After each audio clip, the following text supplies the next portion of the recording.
اچھا سر، پہلے سب سے یہ تو بتائیے، یہ جو جی بی ہے جو جس کو گلگت بلتستان کہتے ہیں، یہ اس کی جو ہے اپنا جغرافیکلی لوکیشن جو ہے وہ کیا ہے، اس کا جو جس کو اردو میں محل وقوع کہتے ہیں، اس کے بارے میں تھوڑا سا بتائیں ہمیں۔ جی کاشف بھائی، گلگت بلتستان جو ہے وہ پاکستان کا بھی حصہ ہے، اور اس کی جو ایگزیکٹ لوکیشن ہے وہ سینٹرل ایشیا جو ہے اس کا آپ سینٹر کہیں گے۔ گلگت بلتستان جو ہے وہ بالکل سینٹر میں ہے، اس کے ایک طرف رشیا ہے جو دنیا کی بڑی سپر پاورس ہیں، اور دوسری طرف چائنا ہے، ایک طرف انڈیا ہے، ایک طرف پاکستان ہے، تو ان کے بالکل بیچ میں ہے۔ تو اس کی جغرافیکلی اگر ہم دیکھیں تو بہت ہی بڑی امپورٹنس ہے دنیا کے اندر اور ریجنل حساب سے بھی۔ صحیح۔ اچھا سر، دوسرا یہ بتائیے گا کہ یہ اپنا جو ہے نا یہ گلگت بلتستان، یہ کب جو ہے وہ اس کی جو ہے نا کس جو ہے نا علاقے سے آزاد ہوا؟ آپ کو پتہ ہے پہلے جیسے انڈیا پاکستان تھے، یہ برٹش جو ہے وہ راج تھا وہاں پہ، لیکن اس کے اوپر کوئی برٹش راج رہا ہے یا یہ کسی اور جو ہے وہ کسی اور کے زیر سایہ رہے ہیں؟ اس کی کیا تھوڑی سی جی کاشف بھائی، گلگت بلتستان کی اپنی ایک ہسٹری ہے۔ اگر ہم پیچھے جائیں 1947 سے پہلے آپ جائیں تو سب کانٹیننٹ ہوتا تھا، ہندوستان جسے کہتے ہیں۔ تو تب آپ کو پتہ ہے ہندوستان میں ڈیفرنٹ اسٹیٹس ہوتی تھی، جس طرح پنجاب ایک بہت بڑا اسٹیٹ ہوتا تھا، اسی طرح کشمیر بھی ایک بہت بڑا اسٹیٹ ہوتا تھا۔ تو گلگت بلتستان جو ہے وہ کشمیر کا حصہ تھا۔ وہاں جو سینٹرل گورنمنٹ ہوتی تھی وہ ایک راجہ ہوتا تھا، وہ کشمیر میں ہوتا تھا، سری نگر میں، اور جو گلگت ہے وہ اس کا ایک حصہ تھا، جہاں پر اس کا ایک نمائندہ ہوتا تھا جسے وزیر کہتے ہیں، وہ وہاں سے کنٹرول کرتا تھا، اور جو بھی ڈائریکٹیوز اس کو ملتی تھی وہاں سے تو وہ اس کو پھر امپلیمنٹ کرتے تھے۔ جی اچھا، تو وہ جب پاکستان بن گیا 1947 میں، تو اس کے بعد انہوں نے کب پاکستان کو جوائن کیا اور اس کی کیا حیثیت کیا ہے؟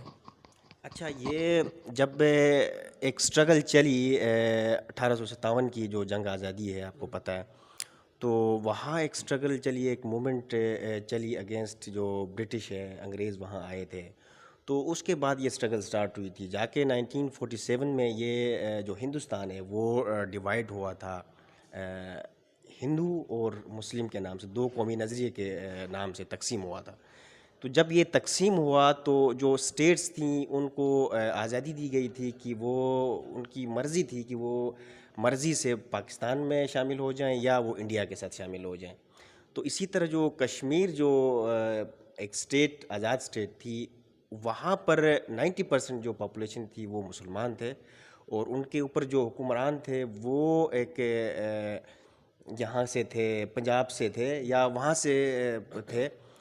تو اس کی گورنمنٹ تھی، جو صدر ہوتا تھا یا جس کی صدارت ہوتی جو چلا رہے تھے سیٹ اپ، وہ مسلمان نہیں تھے۔ تو ان کے اوپر انگریز ہوتے تھے، انگریز وہاں بیٹھ کے وہ کنٹرول کرتے تھے سب کچھ۔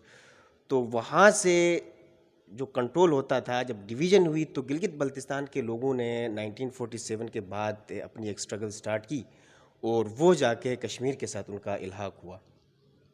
اچھا، تو کشمیر کے ساتھ ان کا علاقہ ہے، جیسا کہ ہم جانتے ہیں آپ کا تعلق بھی گلگت بلتستان سے ہے، لیکن مجھے آج تک یہ سمجھ نہیں آئی، آپ لوگوں کے پاس پاسپورٹ بھی پاکستان کا ہے اور آپ کرنسی بھی پاکستان کی استعمال کرتے ہیں، لیکن اس کے باوجود آپ خود کو پاکستانی نہیں کہتے، آپ کہتے ہیں ہمارا تعلق جی بی سے ہے۔ جب بھی کوئی فارنر آپ سے پوچھتا ہے نا کہ آپ کہاں سے ہیں، کشمیری لوگ یہاں جی بی کے لوگ کہتے ہیں نہیں ہم کشمیری ہیں یا جی بی ہیں، آپ پاکستانی نہیں کہتے۔ اس کے برعکس آپ جو ہے نا پاکستانی پاسپورٹ بھی استعمال کر رہے ہیں اور پاکستانی کرنسی بھی استعمال کر رہے ہیں، تو یہ جو کانسٹیٹیوشنل ہے یہ کیا ہے، کس طرح کا یہ قانون ہے؟ اس کی کچھ سمجھ نہیں آئی۔ نہیں، یہ اس طرح ہے، ہم پاکستانی ہیں کیونکہ جب یہ ڈویژن ہوا سب کانٹیننٹ کا، پاکستان اور ہندوستان جب بن گئے، اس کے بعد جو کشمیر تھا اس کو بھی آزادی تھی کہ وہ پاکستان کے ساتھ شامل ہو جائیں یا آپ بھارت کے ساتھ شامل ہو جائیں۔ تو اس وقت جو اسی وجہ سے کشمکش ہو گئی، وہاں پر لڑائی سٹارٹ ہو گئی، ٹھیک ہے، کیونکہ وہاں کا جو ہیڈ آف اسٹیٹ تھا وہ انڈیا کے ساتھ چاہ رہا تھا، جو وہاں پر جو پاپولیشن تھی وہ مسلم تھی، وہ پاکستان کے ساتھ چاہ رہی تھی۔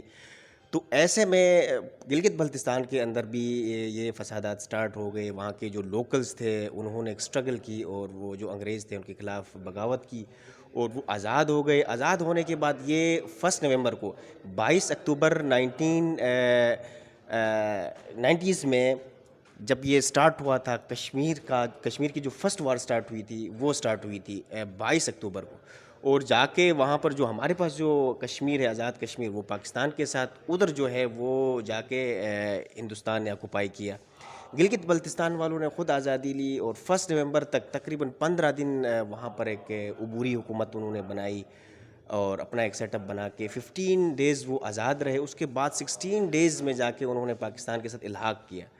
تو جب اس کا پاکستان کے ساتھ الحاق ہوا تو پاکستان نے اپنا ایک نمائندہ بھیجا وہاں پر، ایک پولیٹیکل ایجنٹ جسے کہتے پی اے تب بولتے تھے، وہ وہاں پہ آیا، اس نے وہاں پر جو ہے وہ حکومت کی، اور جو لوکل تھے وہاں اے پی ہوتے تھے، اسسٹنٹ پولیٹیکل ایجنٹس ہوتے تھے، وہ اس کے ساتھ ہوتے تھے۔ اسی طرح وہاں سے یہ سٹارٹ ہوا تھا، تو تب سے پاکستانی ہے۔ لیکن جو آپ انڈیا نے لے کے گیا اس ایشو کو، کشمیر میں لے کے گیا، کہ سیکیورٹی کونسل لے کے گیا، وہاں انہوں نے ڈیسائیڈ کیا کہ ہم ڈیسائیڈ کریں گے، ابھی آپ جو سٹیٹس ہے اس کو رہنے دیں۔ تو اس سٹیٹس کے حساب سے جو ہم پاکستان کے ساتھ ہیں، ٹھیک ہے، لیکن یہ ہے کہ جب کشمیر کا مسئلہ حل ہوگا تو لوگ یہ چاہتے ہیں اور گورنمنٹ بھی چاہتی ہے، تب کوئی ڈیسیجن لیں گے۔ تب تک ہم جو ہیں کہ ایک آزاد سمجھیں، یا ابھی جو ایک سیٹ اپ دیا اس سیٹ اپ سے چل رہا ہے۔ دیکھیں جس طرح کا میرا تعلق پنجاب سے ہے، یا باقی جو ہے پاکستان کے صوبے ہیں، بلوچستان ہے، کے پی ہے، یا پھر جو ہے نا سندھ ہے، ہمارا تو بالکل جو پاکستان کی وفاقی حکومت کا جو لا ہوتا ہے، قانون ہوتا ہے، ہم اس کے انڈر آتے ہیں۔ مجھے اس بات کی جو کنفیوژن ہے نا، آپ اس کو دور کریں کہ آپ خود کو ابھی آپ نے بتایا کہ آپ پاکستانی ہیں، لیکن اس کے باوجود آزاد کشمیر والوں کا بھی اپنا وزیر اعظم ہے، جی بی والوں کا بھی اپنا ہے۔ اس کی کیا جو ہے نا لاجک ہے، کیا سائنس آف لاجک ہے اس کی، کچھ سمجھائیں۔ دیکھیں، اس میں بہت ہی سمپل سی بات ہے۔ سمپل بات اس طرح ہے کہ جو کشمیر کا ایشو ہے نا، کشمیر ایک ڈسپیوٹڈ ٹیریٹری ہے، آپ کو پتہ ہے، اور جو آزاد کشمیر اور گلگت بلتستان ہے، یہ انٹیگرل پارٹ ہیں آپ کے کشمیر کے، جو آکوپائڈ کشمیر ہیں اس کے۔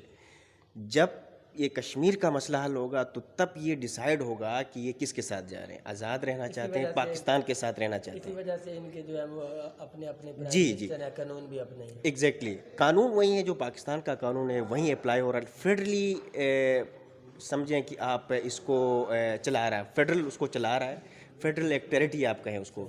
جو آزاد کشمیر ہے وہ جو ہے اس کا اپنا سیٹ اپ ہے، گلگت کا اپنا سیٹ اپ ہے۔ اچھا، یہ بات تو صحیح ہے آپ کی، لیکن دوسری بات مجھے یہ سمجھ نہیں آئی کہ جیسے پاکستان میں الیکشن ہوتے ہیں، صوبائی اسمبلی کے الیکشن ہوتے ہیں، قومی اسمبلی کے الیکشن ہوتے ہیں، اس کے علاوہ بلدیاتی الیکشن بھی ہوتے ہیں، تو یہ جو پولیٹیکل سیٹ اپ ہے جی بی میں، یہ کس طرح کا ہے، کیا اس کا جو سیٹ اپ ہے؟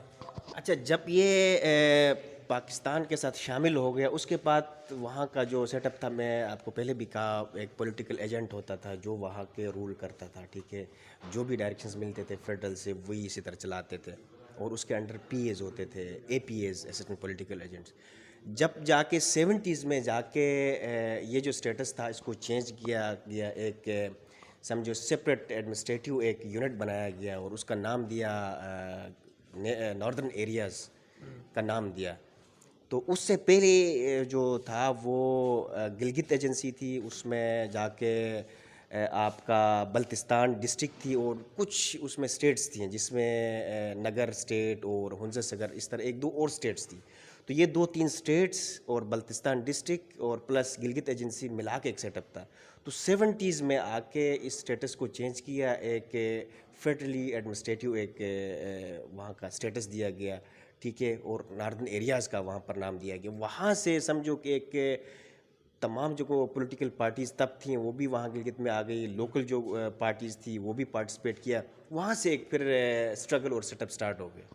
اچھا، ابھی جو 2-3 دن بعد الیکشن ہونے والے ہیں، اس میں کس قسم کا سیٹ اپ ہے؟ جیسے کہ میں نے دیکھا ہے کہ مریم نواز بھی وہاں پہ جا کے تقریریں کرتی ہیں، اور بلاول زرداری بھی، اور عمران خان صاحب بھی، تو ان لوگوں کا وہاں پہ کیا جو ہے نا پارٹیسپیشن کیا ہے؟ یہ کہ کس قسم کی فارمیشن ہوگی گورنمنٹ کی، اور اس کے بعد کوئی جو ہے وہ وزیر اعلیٰ وہاں کا الیکٹ ہوگا، یا کوئی جو ہے جس طرح بلدیاتی الیکشن ہوتے ہیں پاکستان میں، کیا کس قسم کا یہ سیٹ اپ ہے؟ اچھا، یہ بھی تھوڑا ہمیں سمجھنا ہے۔ جب پاکستان کے ساتھ الحاق ہو گیا، اس کے بعد پولیٹیکل ایجنٹ ایک تھا، اس کے ذریعے سے پاکستان حکومت کرتا تھا وہاں پہ، اور اس کے بعد جب 70s میں جب یہ پھر دوسرا سیٹ اپ دیا کہ ناردرن ایریاز کے نام سے ایک وہاں پر بنایا گیا، سیٹ اپ بنایا گیا، اس کے بعد وہاں پر تھوڑا سا سسٹم ہی چینج ہو گیا۔ وہاں الیکشنز سٹارٹ، اس سے پہلے الیکشنز نہیں ہوتی تھیں. 70s کے بعد وہاں پر الیکشنز بھی سٹارٹ ہو گئی ہیں. ٹھیک ہے، پولیٹیکل پارٹیز کا بھی وہاں پر میچور جی اثر رسوخ وہاں پر سٹارٹ ہو گیا. تو اس کے بعد جا کے 2009 میں، اس سے پہلے اگر مشرف کی بات کریں تو مشرف نے ایک سیٹ اپ دیا ایگزیکٹو. ہاں، ایگزیکٹو سیٹ اپ دیا. وہاں پر ایک ایگزیکٹو ہوتے تھے، ٹھیک ہے، جو اس کو گلگت بلتستان کو چلاتے تھے. تو اس کا جو پہلا چیف ایگزیکٹو تھے وہ اسکردو سے تھے، میر غضنفر صاحب تھے، اس نے وہاں پر چلایا. اس سے پہلے جب پی ایس اے کے بعد جو کمشنر نظام تھا، خیال ہے ایک وزیر اعلیٰ بھی تھے وہ مہندی حسن کیا ان کا؟ نہیں وہ بعد میں آیا. اس سے پہلے پی اے کے بعد جو سیٹ اپ آیا تھا وہ کمشنر تھا. ٹھیک ہے، کمشنر کے بعد یہ چیف ایگزیکٹو کا سیٹ اپ آیا. چیف ایگزیکٹو کے بعد آ کے 2009 میں جو پیپلز پارٹی کی گورنمنٹ تھی تو زرداری نے سمجھا کہ وہاں کے جو لوکلس ہیں، لوکل ان کو امپاورمنٹ کرنے کے لیے لوکلس کو، تو اس نے یہ سیٹ اپ دیا تھا کہ ایک پریزیڈنشل آرڈر کے تحت وہاں پر صوبائی سیٹ اپ دیا، جس میں چیف منسٹر ہوتا تھا، گورنر ہوتے تھے اور صوبائی نمائندے ہوتے تھے. تو سٹل گلگت بلتستان کی نمائندگی نہ سینٹ میں ہے نہ قومی اسمبلی میں ہے. تو وہاں کے لوگوں کی بھی یہی ڈیمانڈ ہے. وہ سمجھتے ہیں کہ یا تو ہمیں آپ صوبہ بنائیں یا پھر جو آزاد کشمیر کا جو سیٹ اپ ہے وزیر اعظم اور صدر کا، وہ اس ٹائپ کا ہمیں سیٹ اپ بنا کے دیں. تو اس وجہ سے اس وقت جو وفاق اور گلگت بلتستان میں جو چل رہا ہے بیچ میں، تو یہ ابھی اپنے پیک پہ ہے. اب مجھے لگتا ہے کہ اس کا کوئی نہ کوئی سلوشن نکلے گا، کیونکہ نہیں نکالیں گے. اس سے پہلے تو یہ تھا کہ سوشل میڈیا نہیں تھا، لوگوں کو اویئرنیس نہیں تھی، پتہ نہیں تھا. تو یہ بس گنے چنے لوگ تھے جو اس چیز کو سمجھتے تھے، وہ ہائی لائٹ کرتے تھے. اب تو لوگوں کی ڈیمانڈ بن گئی ہے، سوشل میڈیا ہے، الیکٹرانک میڈیا آپ کو پتہ ہے وہاں تک آ چکا ہے. پڑھ لکھ گئے ہیں نا سارے ایجوکیٹڈ. گلگت بلتستان واحد علاقہ ہے پاکستان کا جس کی لٹریسی ریٹ مور دین 70% ہے. یہ تو چلے سارا پولیٹیکل سیٹ اپ بھی ہو گیا، جو الیکشن وغیرہ بھی ہو گیا. میرے خیال ہے اگر میں بھول نہیں رہا تو اس سے پہلے جو ہے وہ پیپلز پارٹی کی حکومت رہی ہے، جو ان کے جو سپورٹر تھے وغیرہ وغیرہ، اور اس کے بعد پی ایم ایل این کی رہی ہے. تو جب یہ دونوں پارٹیز وہاں پہ جاتی ہیں اور کہتی ہیں عمران خان نے آپ کو تباہ کر دیا ہے، حقیقت تو یہ ہے کہ پی ٹی آئی کی تو حکومت کبھی بھی وہاں پہ رہی نہیں ہے. ایسا ہی ہے؟ جی جی اچھا چلے. دوسری بات یہ ہے ریلیجیس جو ہے وہ کس قسم کے لوگ ہیں وہاں پہ؟ میرے سننے میں یہ آیا کہ زیادہ تر وہاں پہ اسماعیلی اور آغا خانی ٹائپ لوگ ہیں. یہ صحیح بات ہے؟ یہ اس طرح ہے، گلگت بلتستان کا جو اگر دیکھیں تو ایک ڈائیورسٹی وہاں پر ہے. ٹھیک ہے، لنگوسٹک ڈائیورسٹی ہے، پولیٹیکل ڈائیورسٹی ہے، ریلیجیس ڈائیورسٹی ہے. وہاں پر لینگویجز 5 سے 6 لینگویجز ہیں جو ٹوٹلی ڈیفرنٹ ہیں، جو ایک دوسرے کو سمجھتے نہیں ہیں، ڈفرینٹ لینگویج ہے. اسی طرح ریلیجیسلی بھی اگر ہم دیکھیں تو وہاں ایک ڈائیورسٹی ہے. ٹھیک ہے، جو میجر جو سیکٹس ہیں وہ اس میں آپ کے اہل تشیع برادری ہے جو کہ 35% ہیں. اس کے بعد سنی ہے جو کہ 30% کے آس پاس ہیں، اور 25% تقریباً آغا خانی ہے. تو یہ اور بھی ہیں، یہ سارے ملا کے تو وہاں پر وہاں کا سیٹ اپ بنتا ہے. تو وہاں پر ہے ڈائیورسٹی ہے ڈفرینٹ. گورنمنٹ بنانے میں وہاں کے 3 ہیں اسٹیک ہولڈرس ہیں، میں آپ کو بتاتا چلوں. ایک ہے ہمارا جو پولیٹیکل سیٹ اپ ہے، جو پاکستان کا جو سیٹ اپ ہے، ڈفرینٹ پارٹیز ہیں، وہ ہے. دوسرا ہماری جو اسٹیبلشمنٹ ہے آرمی ہے، کیونکہ وہاں پر آپ کو پتہ ہے جو سیکیورٹی اسٹیٹ ہے، آپ سمجھیں کشمیر سے لے کے جو انڈیا کے ساتھ جو بارڈر، وہاں ہماری آرمی ہے. تو اس حساب سے بھی وہ گلگت بلتستان بہت ہی سینسٹیو ایریا ہے. تو پاکستان کی جو اسٹیبلشمنٹ آرمی اس ابھی سیکھ پیک بھی گزر رہا ہے کہ یہ بھی آپ سمجھیں کہ بہت ہی ایک اہم پوائنٹ ہے. آرمی بھی وہاں موجود ہے، پولیٹیکل سیٹ اپ بھی ہے، ریلیجیس سیٹ اپ بھی ہے. وہاں کے لوگ دیکھتے ہیں جو 3-4 جو بڑے سیکٹس ہیں، وہاں کے لوگ دیکھتے ہیں اپنے جو مذہبی لیڈر ہیں ان کی بھی بات سنتے ہیں. اس وجہ سے 3 اسٹیک ہولڈرز ہیں، اسٹیبلشمنٹ، پولیٹیکل پارٹیز اور ریلیجیس فیکٹر. تو یہ مل کے پھر ایک جب بھی بنی ہے گورنمنٹ وہ بن جائے گی. پورا ایک سیناریو بنتا ہے. جی. اب 2009 میں ہوا یہ کہ جب الیکشن ہوا، یہ ایک جب پروونشل سیٹ اپ دیا پریزیڈنشل آرڈر کے تحت زرداری صاحب نے، تو یہ جو امپاورمنٹ تھی، یہ سمجھو کہ اس سے جو پیچھے ہم جائیں نا، اس سے یہ ایک بہت ہی اچھا ایک اقدام تھا گلگت بلتستان کے لوگوں کے لیے، بہت ہی اچھا رہا. اس وجہ سے ایک پولیٹیکل اویئرنیس بھی آئی لوگوں میں، لوگ بالکل اس سے متحرک بھی ہو گئے. اچھا مطلب پولیٹیکل سٹرگل بھی سٹارٹ ہو گئی, پارٹیز کا سسٹم بھی آ گیا, آلموسٹ ساری پارٹیز وہاں آ کے الیکشن کنٹیسٹ کیا وہاں پہ 2009 کے الیکشن میں. اور یہاں ایک اور فیکٹر بھی ہے کہ جو گورنمنٹ مرکز بھی ہوتی ہے وہ گلگت بلتستان کے الیکشن میں ان کا اثر بھی ہوتا ہے اور جیتتے آ رہے ہیں. تو اب تک یہی ہوتا آ رہا ہے. 2009 میں پیپلز پارٹی تھی, انہوں نے گورنمنٹ بنائی. اچھا تو ابھی آپ کا کیا خیال ہے کہ ابھی جو 2 دن بعد الیکشن ہے؟ جی ابھی 15 کو انشاءاللہ الیکشن. اچھا تو اس میں آپ کا کیا خیال ہے؟ پی ٹی آئی جو ہے وہ لیڈ کرے گی زیادہ؟ ابھی وہی ہے, ابھی سینٹر میں پی ٹی آئی بیٹھی ہے. اگر ہم ریکارڈ دیکھیں, ٹریک ریکارڈ پیچھے, تو لگتا یہ ہے کہ پی ٹی آئی آئے گی. لیکن جو ایک الائنس بنا ہے ابھی سینٹرل جو گورنمنٹ کے خلاف, اے پی ڈی ایم, تو وہ بھی وہاں پر بالکل, مریم نواز بھی وہاں موجود تھی, بلاول بھٹو زرداری, تو وہ تو کہتے ہیں کہ الیکشن کے بعد ہی چلا جاؤں گا. 15-16 دن ہو گئے وہ ادھر ہی ہیں. اس طرح اور بھی پارٹیز ہیں, ان کے لیڈرز وہاں موجود ہیں, وہ تو ایک طرح سے اسٹرگل کر رہے ہیں. مجھے لگتا ہے کہ یہاں پہ فیڈرل کا بھی فیکٹر ہے, پلس اگر جو پولیٹیکل پارٹیز ہیں جس میں مریم نواز اور بلاول بھٹو زرداری وہاں ملے بھی, لوکل ایک ہوٹل میں ملے, ملاقات بھی, مجھے لگتا ہے کہ یہ کوشش کریں گے کہ پہلے تو سیٹیں لینے کی, میجورٹی لینے کی, اور اینڈ میں جا کے یہ دیکھیں گے کہ میجورٹی نہیں بنتی تو یہ مل کے کوشش کریں گے, جس میں 4-5-6 سیٹیں نون کی ہو سکتی ہیں, 4-5 ان کی ہو سکتی ہیں, انڈیپینڈنٹ بھی ملا کے تو 12-13 بھی